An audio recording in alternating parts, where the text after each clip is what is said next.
नाशिक विधान परिषदेचा तिढा सुटण्याची शक्यता आहे। उदय सामंत महाजनांच्या बैठकीत तोडगा निघालाय अशी सुद्धा चर्चा आहे, कारण गोकुळ गीते विधान परिषदेतून माघार घेणार असल्याची शक्यता वर्तवली जाते।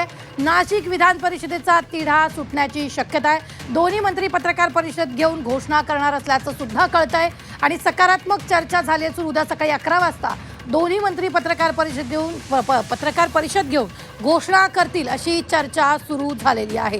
ही मोठी बातमी आपण आत्ताच्या क्षणाची पाहतोय। उदय सामंत महाजनांच्या बैठकीत तोडगा निघाल्याची सुद्धा माहिती मिळते आहे। या संदर्भात ताजे अपडेट देतात आपले प्रतिनिधी कपिल राऊत। कपिल, नाशिक विधान परिषदेचा तिढा सुटल्याची माहिती मिळते, काय नेमकं?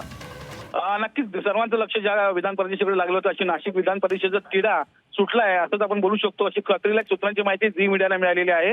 आज गिरीश महाजनच्या नाशिकच्या निवासस्थानी उदय सामंत यांची एक बैठक पार पडली। या दोघांमध्ये प्रचंड चर्चा झाली याविषयी आणि त्यातून तोडगा निघालाय असं समोर येत आहे। त्याच्यामध्ये सकारात्मक चर्चा झाली आहे असं समोर येत आहे आणि उद्या हे दोन्ही मंत्री 11 ते 11:30 दरम्यान नाशिकमध्ये पत्रकार परिषद घेऊन याची घोषणा करणार आहेत अशी खात्रीलायक सूत्रांची माहिती समोर येते। त्यामुळे तिढा सुटलेला आहे असं एक महत्त्वाची बातमी समोर येत आहे। खरं तर गीते हे कोणाचंही ऐकत नव्हते, अनेक प्रयत्न सुरू झाले, अनेक बैठका झाल्या, मुख्यमंत्री उपमुख्यमंत्र्यांनी फोन केले परंतु गीते माघार घेत नव्हते। परंतु आता मात्र तोडगा निघालेला महत्त्वाची बातमी समोर येते आणि तोडगा निघालेला असून हा तिढा सुटलेला आहे अशी खात्रीलायक माहिती समोर येत आहे। निश्चित कपिल, धन्यवाद। मात्र ही सगळ्यात मोठी बातमी आपण पाहतोय, नाशिक विधान परिषदेचा तिढा सुटल्याची माहिती मिळते आहे। उदय सामंत महाजनांच्या बैठकीत तोडगा निघाल्याची ही माहिती आहे।